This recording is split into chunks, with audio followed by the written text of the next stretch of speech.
Har bir bola noyob. Ba'zi bolalarga esa oddiy emas, maxsus yondashuv kerak bo'ladi. Siz mana shunday muhim kasb egasi bo'lishga tayyormisiz?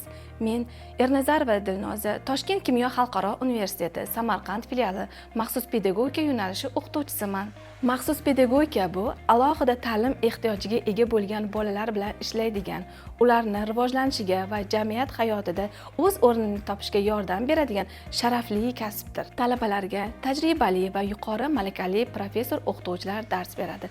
Ta'lim jarayonida nazariya bilan bir vaqtda amaliy mashg'ulotlarga ham alohida e'tibor qaratiladi. Maxsus pedagogika yo'nalishi bitiruvchilari maxsus maktablarda, reabilitatsiya markazlarida, inklyuziv ta'lim muassasalarida va rivojlantirish markazlarida o'z faoliyatlarini yuritishlari mumkin. Agar siz ham bolalar hayotini o'zgartira oladigan mutaxassis bo'lishni istasangiz, Toshkent kimyo xalqaro universiteti Samarqand filialida sizlarni kutib qolamiz.